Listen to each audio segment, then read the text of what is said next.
Hello, I'm William Michael of the Classical Liberal Arts Academy, and in this video we're going to get started with the study of Aristotle's Metaphysics. This course and these lessons are intended for students who are enrolled in the Classical Liberal Arts Academy who are working with me through the study of the Classical Liberal Arts, of classical philosophy, and Catholic theology. As I said, in this video, we're going to begin the study of metaphysics. And so I think we should take just a minute to discuss what metaphysics is and where it fits into the overall scheme of our classical studies and how we're going to go about the work of studying metaphysics. The phrase, for anyone who hasn't studied the subject, or the name I should say, the name is unfamiliar. Metaphysics. What does metaphysics mean?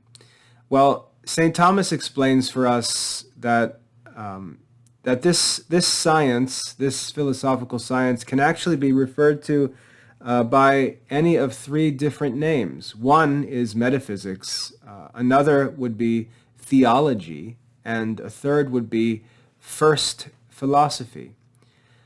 We can even more simply summarize this study as the study of wisdom itself. So metaphysics refers to a pursuit of a scientific knowledge of the first things, the highest things, the most sublime truths, being itself. This is the focus of the study of metaphysics. And the reason why metaphysics is especially important is because it's really not possible for us to prove or argue some of the other philosophical sciences until we've proven the truths that are drawn through this study in metaphysics. So the other sciences depend on metaphysics, and as we work through this study, we're going to be establishing the principles which will be used in reasoning through the other philosophical sciences. So the source for our study is obviously Aristotle's Metaphysics.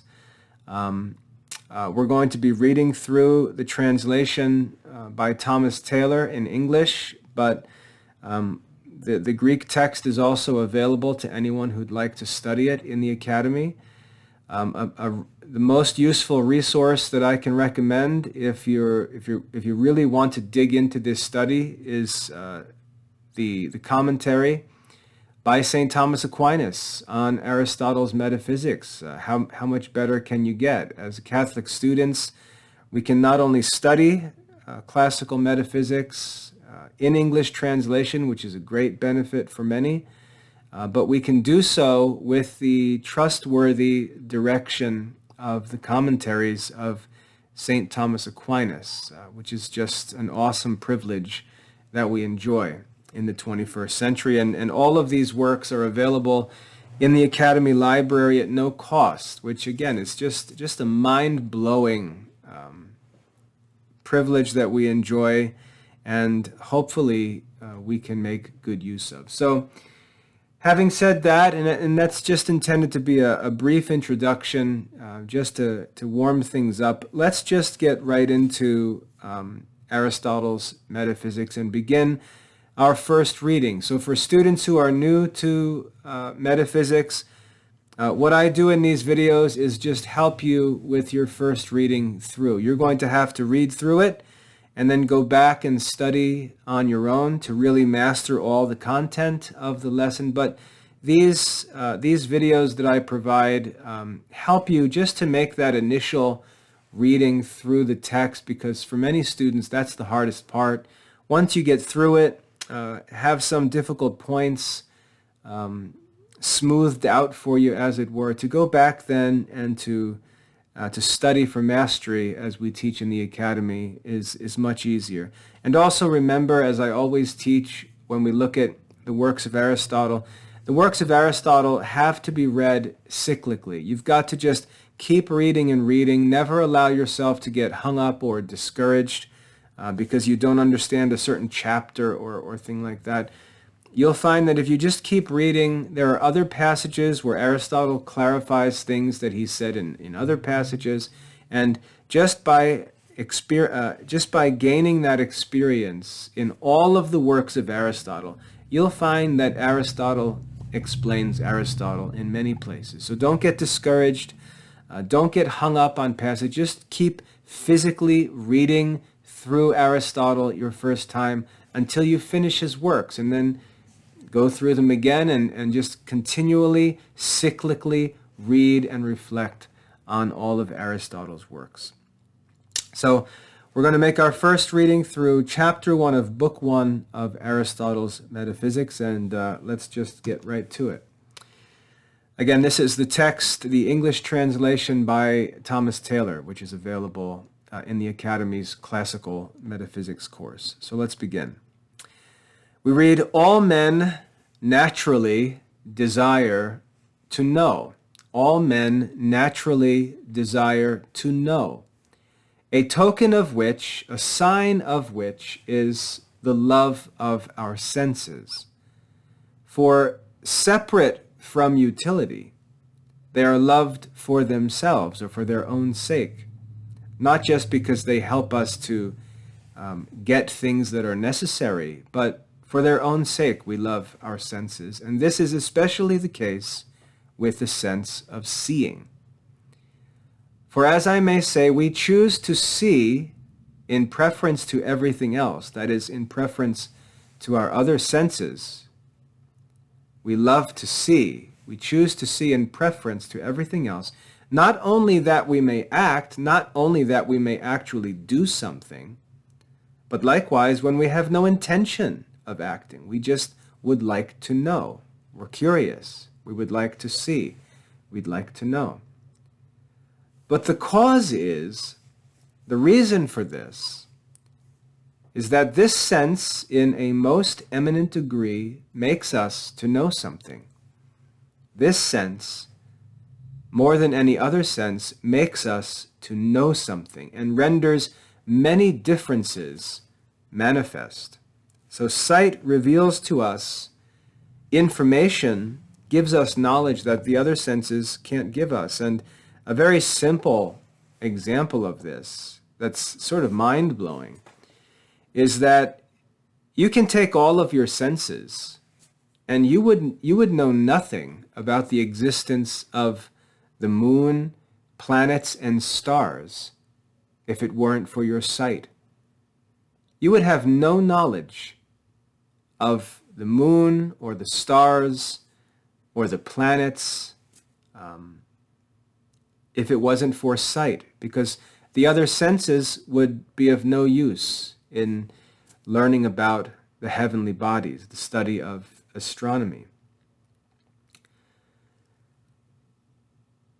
This sense, seeing in a most eminent degree, makes us to know something and renders many differences manifest, even reveals to us things that are otherwise unknowable. Animals are produced naturally possessing sense. Animals are produced naturally possessing sense, and this is what distinguishes animals from plants. Plants have no senses, but animals are sensual. Animals are produced naturally possessing sense, but from sense, in some animals, memory is not ingenerated or produced. Some animals have sense, but they do not have memory. And in others, memory is ingenerated. Memory is produced. So some animals have sense but not memory. Some animals have sense and memory. And on this account, some animals are prudent. Some animals are prudent because in order to be prudent, one must have memory. You have to remember past experiences, which requires memory in order to be prudent. Some animals are prudent, but others are more capable of discipline or training than those who are not able to exercise the power of memory. Those indeed are prudent without discipline, without learning or instruction or training, who are unable to hear sounds such as bees and other animals of this kind, if any such are to be found. But those learn, they're capable of discipline or training, those learn who together with memory possess the sense of hearing. So let's just realize what Aristotle is doing here for us. He's talking about how all animals have senses, and yet other faculties and powers differ from one animal to the other, and that determines what they can and cannot do. Some animals have sense but no memory. They therefore cannot have prudence. Some animals have sense and memory, and they can have prudence. They can act in consideration of past experiences. Some animals can also hear, and therefore they can be instructed, because instruction comes through hearing, through teaching. Bees cannot hear, and therefore they cannot be instructed. It's important to note that Thomas Aquinas points out in commenting on this passage that bees, for example, cannot hear, but they may be trained, or they may have an appearance of an ability to be trained, because even though an animal may not be able to hear, it may still be able to sense the effects of sound. You know, for example, if you play loud music, you can feel the force of the music. Even if you couldn't hear it, you could still feel the force. And so some animals may appear to respond to sound, but it's not actually sound that they're responding to. It's the feeling of the force related to that sound. So it can be a little complicated. But bees, he says, cannot be instructed, cannot be trained, because they cannot hear. He then goes on to say, but those animals learn who together with memory possess the sense of hearing. Other animals live from fantasy or imagination and memory, and participate but a little of experience. But the human race lives from art also, and from reasoning. Men derive experience from memory. So what we see there is that Aristotle has established a hierarchy of animals based on the faculties that they possess, from the most elementary, possessing sense alone, as it were, all the way up through man, who possesses art and reasoning. Okay, so there's a hierarchy of animals based on their ability to know, their ability, I wouldn't say to reason, obviously, but to act with prudence, we could say, and for man to go beyond that and to be able to reason. Men derive experience from memory. Memory, being often exercised about the same thing, gives perfection to the power of one experience. Hence, experience appears to be nearly similar to science and art. But science and art proceed to men through experience. For experience, as Polus rightly observes, produces art, but unskillfulness produces chance or luck.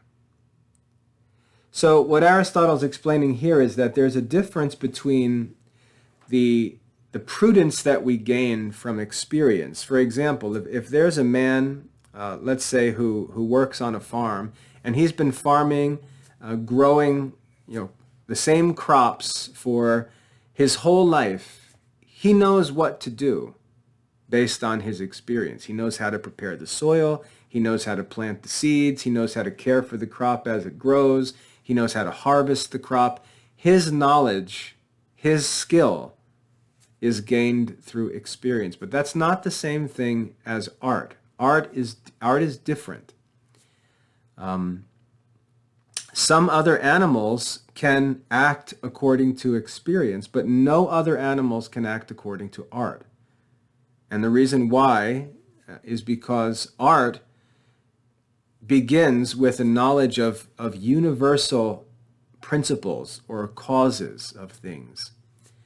And art can apply principles to any number of particular situations, whereas experience is based on continued or repetitive actions in a particular set of circumstances. Experience is particular, whereas art is universal. I think that's a good way for us to think about it. Art gives us a knowledge of universal principles, whereas experience is isolated and limited to particular situations. Another thing that St. Thomas points out is that when a man knows the art of a thing, he is able to give a reason and refute objections. So just to put this into a simple, practical illustration, if we take that man, as I said, who's a farmer, and he's done this work his whole life. Every year he's worked the same land, planted the same crops, harvested the same products. He's done this work again and again and again for decades. The same land, the same crops, the same seed, the same conditions, and so on. He gains an extraordinarily valuable skill and a certain kind of prudence based on his experience in those circumstances. And he's able to successfully produce his crop. But if someone were to come along and say, why don't you do this instead? Because he doesn't possess art, he wouldn't necessarily be able to answer that question. He wouldn't be able to think of a principle that's universal and how this suggestion might contradict that universal principle. All he can do is say, look, this is just the way that I do it.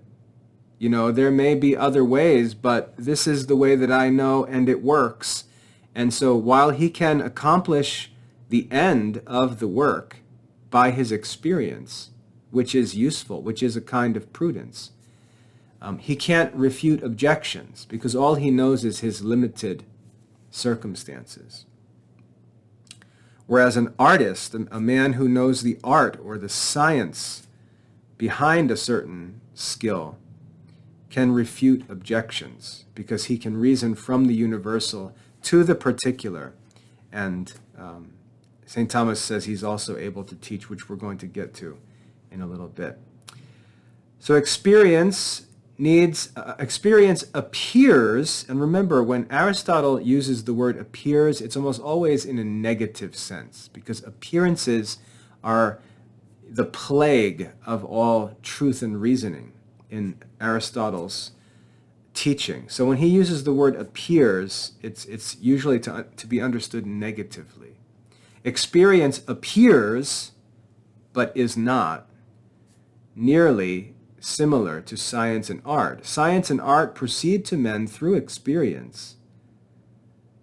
Experience produces art, but unskillfulness produces chance or luck. But art is then effected when, from many conceptions of experience, one universal opinion about things similar is produced. For to have an opinion, and he gives an example here from medicine, for to have an opinion that, and opinion is the fruit of experience, isolated experiences.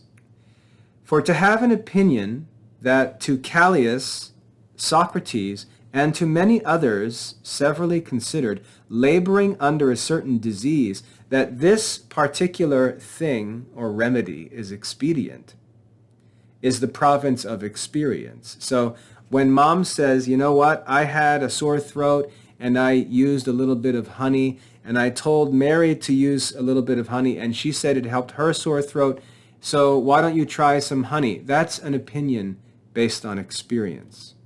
Okay?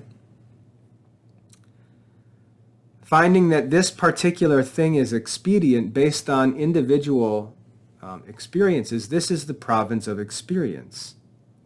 But that it is expedient to all of this kind, to all men who are defined according to one species and who are afflicted with this same disease, such as the phlegmatic or choleric, which are two different temperaments, two different kinds of people, two different dispositions, or those who are in a fever from heat, is the province of art. So to clarify what he's saying there, a person may recommend a remedy based on experience in certain people, in certain circumstances, at a certain time and place. That's a recommendation or an opinion based on experience. But that's not art. And so if we were to talk about the art of medicine, we'd be talking about something different. The art of medicine would be able to prescribe remedies, as it were, in a universal sense that would apply to all men. So not just this remedy works for these people, but these people, or I should say, this remedy will work for all people with this condition. That's a matter of art. So you can see the difference between art and experience. Experience is limited to individual or particular instances, whereas art is universal and applies to all members of a certain species or kind. Okay? So moving on, I think that's pretty straightforward so far. With respect, therefore, to acting, doing something, okay, not acting as in acting in a play, but doing something, acting. Experience seems in no respect to differ from art. So when we're actually doing things, if we had two men together, let's stick with this example of farming. We could use medicine too, it doesn't matter, but let's just stick with farming. If we have this man who learned to farm this land, and he grew up doing it the way his granddaddy taught him and his daddy did it, and he learned it, and he says, this is the way we've done it here on our farm for 150 years. His methods are gained through experience, and they're isolated. Now, over at the county co-op office, where we've got the university agricultural experts, these men study the science of agriculture. And these men learn the principles of agriculture that can apply in any place. But when it's time to grow, let's say, corn here, what that county expert, that man who works at the co-op office from the state university, when he comes out to this field and we ask, what do you think we should do here to produce this corn? He may say exactly the same thing that this man says based on experience. So art and experience may advise the same thing, may teach and tell us the same thing. That man's knowledge comes from experience. This man's knowledge comes from art. But they may say the same thing, and therefore they may appear to be the same thing, but they're not. Because the difference is that the artist can go to another farm or another location and advise the farmers there as well with changing circumstances, not based on experience alone. Let's see where we left off here. With respect, therefore, to acting, experience seems in no respect to differ from art. But we see that the skillful more readily accomplish what they intend than those who possess the reason of a thing without experience. So the man with experience may be more successful than a man who knows the science or the art but hasn't had the experience. But the cause of this is that experience is a knowledge of particulars. This is what I just mentioned. Experience is a knowledge of particulars, but art is a knowledge of things universal. But all actions and generations are about that which is particular. When it's time to actually act and to get to work and do something, we have to work at the level of individual things or particular things. All actions and generations are about or concerning that which is particular.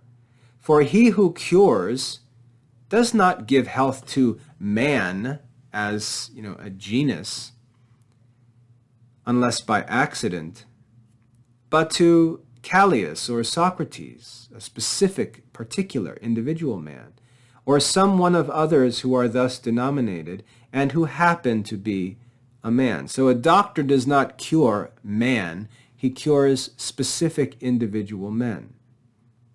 If anyone possesses the reason of a thing without experience, he knows indeed that which is universal, but is ignorant of the individual it contains, he will often err in his attempts to cure. He will often err because he will not rightly understand the details or the unique requirements of particular circumstances, and he may wrongly apply his universal knowledge to a particular case. And therefore, both art and experience are necessary for real mastery. Experience may be more effective than art without experience, but art with experience would be the ideal. So a man who knows the art, but who doesn't have the experience with a specific set of or particular individuals may err. And, we talk about this as so-called book learning, right? I remember when I was in college, my father was an electrical contractor, and my father grew up doing electrical and construction work ever since he was a kid, and just knows how to do everything. But there'd be the older, experienced construction workers, the craftsmen, and then you'd have the young engineer or inspector show up on the property. And it was always a running joke that the inspector or the engineer had never even, run any wire or piping or built anything or poured concrete. And yet he comes into the job site with men who have built all of the buildings in a city over the past 50 years and starts suggesting this and that, and he has no experience. And that kind of book learning or art is criticized by those who have experience because they say that the book learner doesn't know what he's talking about, and that's often proven to be true.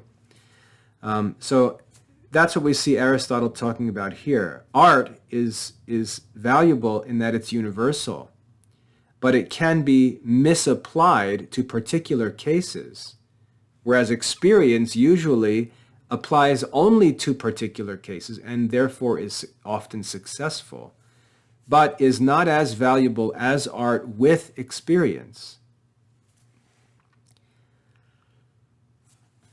If anyone possesses the reason of a thing without experience and knows that which is universal but is ignorant of the individual it contains, he will often err in his attempts to cure, using medicine as an example.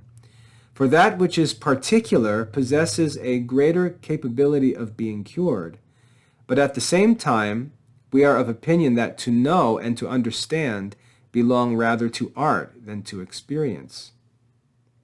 And we think that artists are wiser than the experienced, because in all men, wisdom is the consequence of knowledge, is rather the consequence of knowledge than of anything else. But this takes place because some know and others do not know the cause of a thing.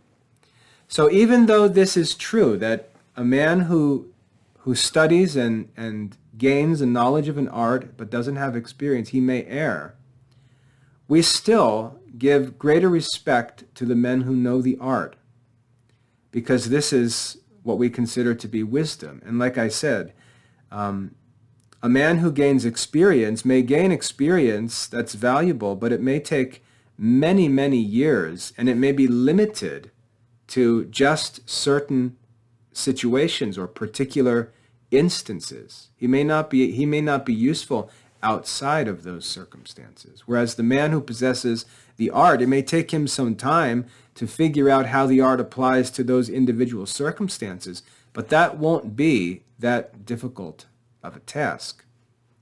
The man who has experience only is not going to easily learn the art, but the man who has the art can easily gain the experience. And so we consider the man who possesses the art to be greater, to be wise.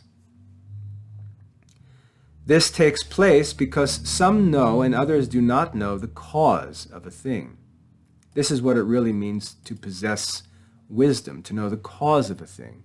So if there are 3 different kinds of wood or 3 different kinds of metal, 3 different kinds of pipe that can be used, the artist, the expert, the man who studied the art and knows the differences of all the materials, why they're made, why they're different, understands the causes of the things, he can make a wiser decision as to what should be used in a certain situation, because he understands the cause, the why of a thing.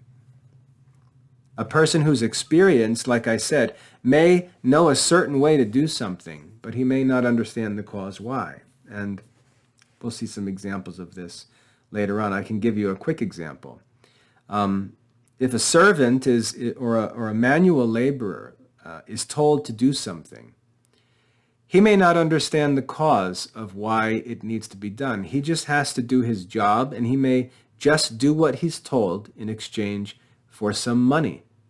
He doesn't understand why he's doing what he's doing, but he may just be told what to do, and then he does it. And by repeating that activity, he may become very skilled in it. He may be able to do it exactly as the boss wants it, and he may be able to do it quickly. And so he may gain a skill doing a particular task, but he doesn't understand the cause of what he's doing. He doesn't know why he's doing what he's doing. That's his master's business.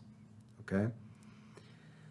The skillful, like a skillful worker, he knows that a thing is, but he does not know why it is. He may know that a thing is, but not why. But the scientific, the man who knows the art, the man who has the knowledge of the art or the scientific man knows the why and the cause. This is why he is able to refute objections, because he understands why a thing must be done a certain way. He doesn't just know that it can be done a certain way. He knows why it can't be done in another way. He knows the actual cause. On this account, we consider those who in anything are master artists as more honorable, as those who know more than the manual operators or manual workers, and likewise as more wise, because they know the causes of the things which are made. And this is pretty simple to understand, I think. Others, like certain inanimate beings, like certain non-animals, may make things, but they make them destitute of knowledge, just in the same manner as fire burns. So fire is given as an example of an inanimate thing that makes things. It produces things. It does work. It burns things. But it doesn't do so with any knowledge.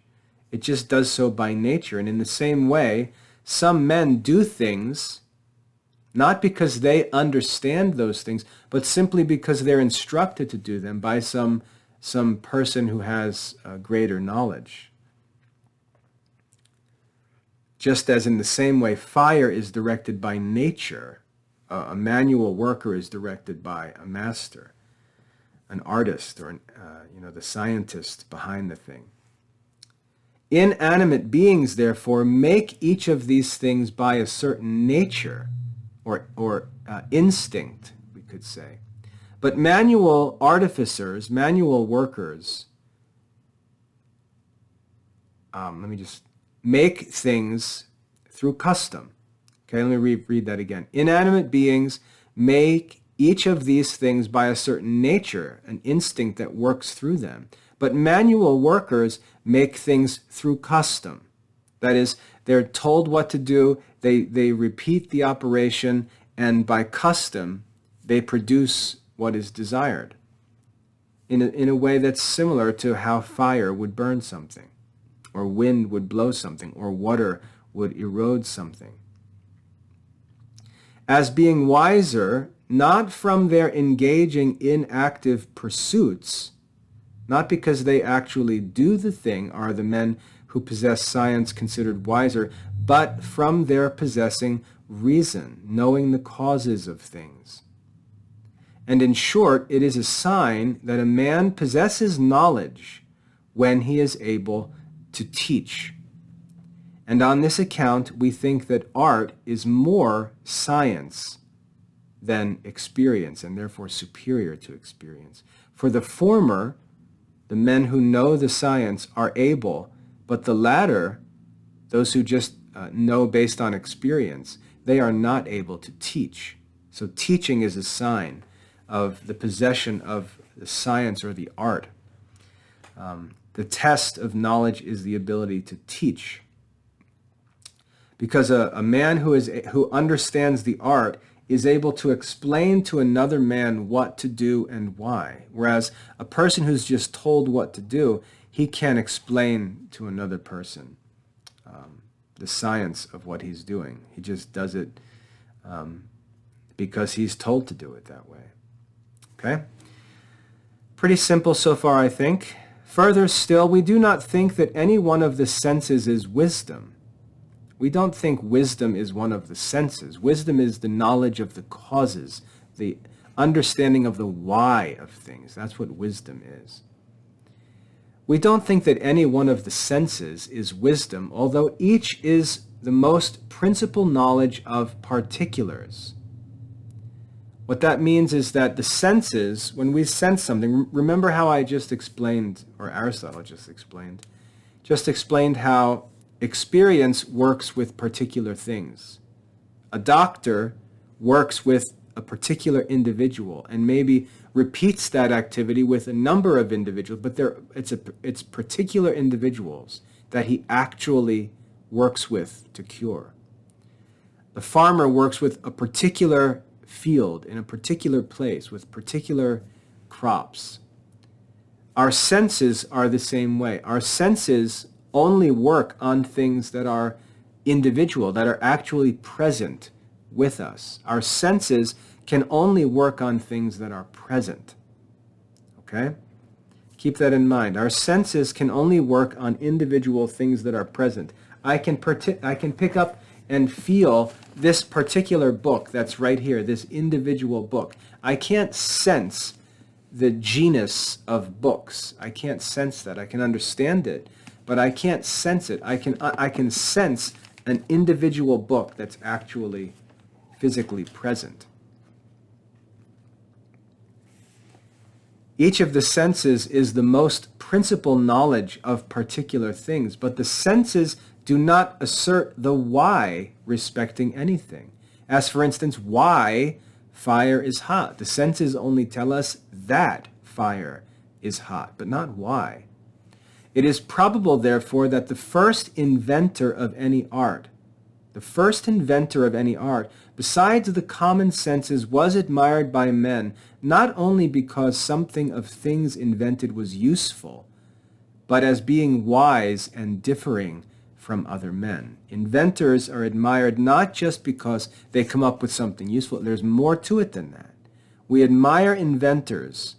We admire founders because they prove to have a wisdom that other men didn't have. They were able to look at a problem, for example, diagnose what the cause of the problem was, and then produce a solution, whereas other men couldn't do it. And what we recognize in the inventors is their ability to nail down the cause. That's what wisdom is. But when many arts were discovered, some of which pertain to things necessary for life, but others to the conduct of life, from that time we have always considered those who know the causes of things as wiser than the manual artificers, because their sciences do not regard utility. They're not just valuable because they produce something useful for life. This is, by the way, what the liberal arts are. The liberal arts are arts that are not necessary for life, but are useful for their own sake, for the pursuit of wisdom, for the understanding of the causes, like we're learning here.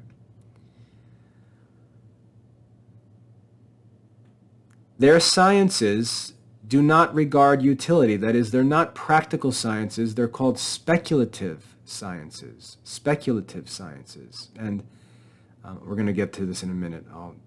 I'll hold off on commenting until we keep reading.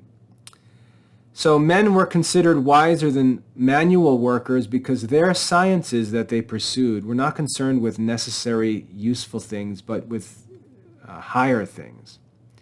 Hence, all such things as contribute to the common purposes of life being procured, those other sciences, the speculative sciences, were invented with no respect for pleasure or things necessary.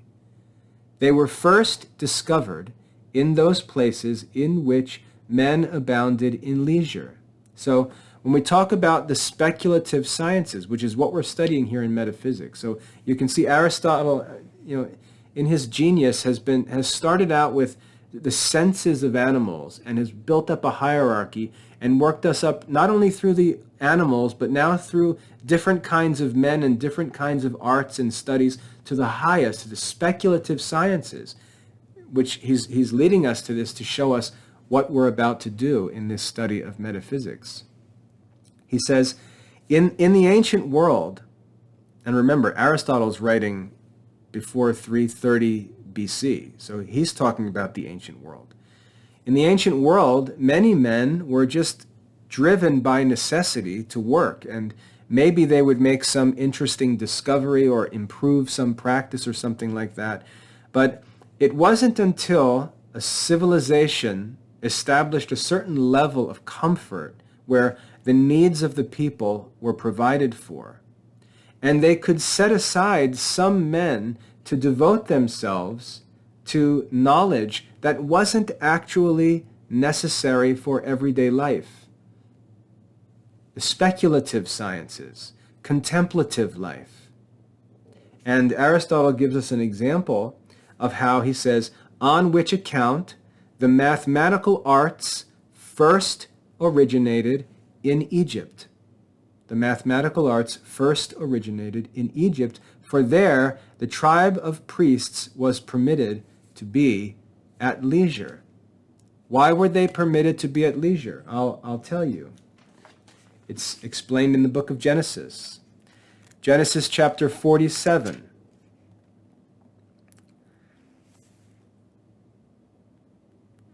Let's see here. Verse 20. Genesis 47, verse 20. Listen to this. Joseph bought all the land of Egypt, every man selling his possessions because of the greatness of the famine. And he brought all the land into Pharaoh's hands. And all its people from one end of the borders of Egypt even to the other end thereof, except the land of the priests, which had been given to them by the king, to whom also a certain allowance of food was given out of the public stores, and therefore they, the priests, were not forced to sell their possessions. So we see in Scripture that the priests in Egypt were set apart. They were not required to pay taxes. They were provided with free food for this purpose, that they might pursue these contemplative or speculative arts in the ancient world. Because in Egypt there was sufficient food because of the prosperity of the Nile Valley. They had sufficient food. Egypt was called the granary of the ancient world, the breadbasket of the world, because of their skill in farming. And their priests were set aside for this work of developing and pursuing speculative sciences and the mathematical arts, and we're talking about classical mathematical arts, arithmetic, geometry, music, and astronomy. These were pursued, these were first originated in Egypt for that reason. Now that's important because later on in the book of Acts, we learn from St. Stephen at his trial before the Sanhedrin, he says that Moses was learned in the wisdom of the Egyptians. In other words, the prophet Moses possessed this speculative science. Lots of interesting stuff here, as you can see. All of these studies, our Catholic studies, biblical studies, philosophical studies, they all begin to tie together when we learn these things. Anyway, save that for some other time. The mathematical arts, which are speculative sciences, first originated in Egypt because the priests were at leisure. They weren't concerned with practical things. They weren't worried about, what shall we eat, what shall we drink, with what shall we be clothed. They were free to pursue contemplative sciences, speculative sciences. Let's keep going here. In our moral treatises, Aristotle says, therefore, flip the page here. In our moral treatises, we have declared what the difference is between art and science and other things of a kindred nature. So, if you hear these words, art, science, prudence, habit, experience, wisdom, you hear all these different words. Sometimes it gets confusing and they seem like they may be referring to the same thing. They don't refer to the same thing. But we have to be very subtle to understand the differences between art and science and prudence and experience and wisdom. They're not the same thing. And he says that he explains that in his moral treatise, which is Nicomachean Ethics. But that for the sake of which we engage in the present discourse is the belief of all mankind that what is called wisdom is conversant with first causes and first principles or principles. Okay, so what men refer to as wisdom, and we could say wisdom with a capital W, what all men believe to be wisdom is that study, that science which deals with first causes and principles. So that as we before observed, the skillful man appears to be wiser than those who merely energize or act from any one of the senses. The artist is more than the skillful, the architect greater than the manual artificers, and the theoretical man, the speculative man, the contemplative man, greater than the fabricators or the practical artists. That wisdom, therefore, is a science about certain causes and principles is evident. So Aristotle in this first chapter has given us a masterful, genius introduction to the subject of the science of metaphysics. And you can see down in the first sentence of chapter 2, he says, but since we investigate this science, we should consider from the speculation of what causes and principles science is wisdom. And that is what we study here in metaphysics. We study this science of first causes and principles. That is wisdom. That's why metaphysics could be referred to as the study of wisdom with a capital W. Okay? So that brings us through this first chapter. It's a great introduction. We've seen how, starting from the simplest animals who have sense alone, moving up to those who have sense and memory, and therefore can learn and have experience, and those who have hearing and can be instructed because they can learn, and then those who also have imagination and reason, bringing us to man as the highest and most noble of the animals, but then within man, finding different levels of men based on their knowledge and interest. There are men who merely work doing what they're told as a matter of custom, who learn to do things by custom or by repetitive experience, but who don't understand why they do what they do. And then there are men above them who do understand why they do what they do, but then there are men above them who understand why the highest arts are done, what the causes are for the noblest pursuits. And so we have this hierarchy from the very lowest of animals all the way up to the highest and noblest of men, the wise men, who understand the science of first causes and principles, which is wisdom. Okay, so Aristotle has led us through that whole introduction, just really brilliant, masterful teaching. And of course, as he said, we know that a man possesses science when he is able to teach. And here we just see Aristotle's unrivaled wisdom on display as he prepares us for this study and teaches these things so clearly. So that's all for chapter 1. I hope that's a helpful introduction. It's intended just to help you through your first reading. What I recommend you do now, and this is required for your studies in the Academy's Classical Metaphysics course, go back and study chapter 1 now carefully. I think you'll find that it will make much clearer sense than it would have had you gone through it on your own. Study the chapter for mastery, complete your lesson assessments, and we'll continue on through our study of Aristotle's metaphysics. I hope that's helpful. God bless your studies.